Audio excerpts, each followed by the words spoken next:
ബലിയല്ല, കരുണയാണ് ഞാൻ ആഗ്രഹിക്കുന്നത്. ഇത് ആദ്യം ആരംഭിക്കേണ്ടത്, കരുണയുടെ പ്രവാചക ദൗത്യം ആരംഭിക്കേണ്ടത് എൻ്റെയും നിൻ്റെയും വീട്ടിലാണ്.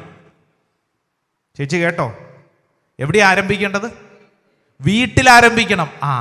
അത് വേണോ? നാട്ടിൽ പോരെ? നാട്ടിൽ പോരാ, വീട്ടിൽ വേണം.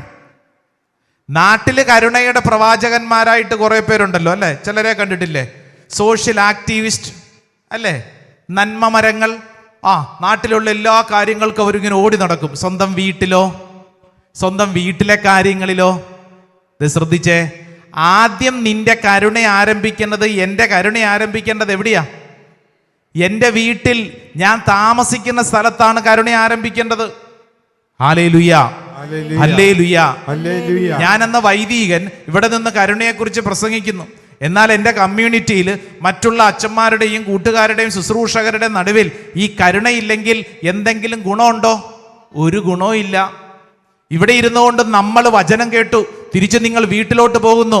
ഭാര്യയുടെ മുമ്പിൽ ഒരല്പം കരുണ കാണിച്ചില്ലെങ്കിൽ, ചേട്ടോ ഉറങ്ങല്ല, ഇത് കേട്ടോ, ഇത് കേട്ടിട്ട് ഉറങ്ങിക്കോ.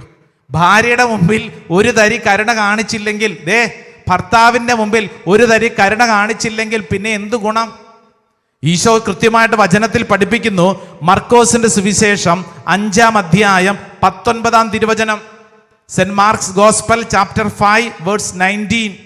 നീ വീട്ടിൽ സ്വന്തക്കാരുടെ അടുത്തേക്ക് പോവുക, കർത്താവ് നിനക്ക് വേണ്ടി എന്തെല്ലാം പ്രവർത്തിച്ചുവെന്നും എങ്ങനെ നിന്നോട് കരുണ കാണിച്ചുവെന്നും അവരെ അറിയിക്കുക.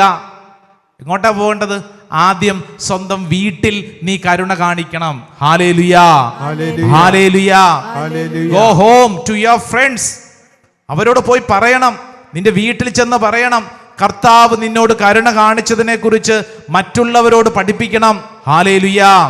അതുകൊണ്ടാണ് മത്തായിയുടെ സുവിശേഷം 5-ാം അധ്യായം 7-ാം വചനം പറയുന്നത്, കരുണയുള്ളവർ ഭാഗ്യവാന്മാർ, അവർക്ക് കരുണ ലഭിക്കും. Praise the Lord, hallelujah.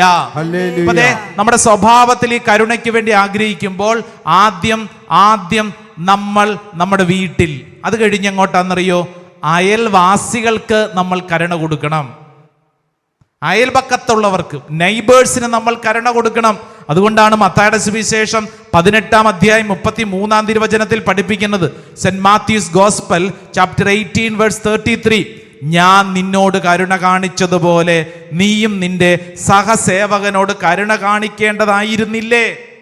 ചോദിക്കുകയാണ് ഈശോ വ്യക്തമായിട്ട് നിന്നോടും ചോദിക്കുക, നിന്നോട് ഞാൻ കരുണ കാണിച്ചതുപോലെ നീ മറ്റുള്ളവരോടും കരുണ കാണിക്കണ്ടേ?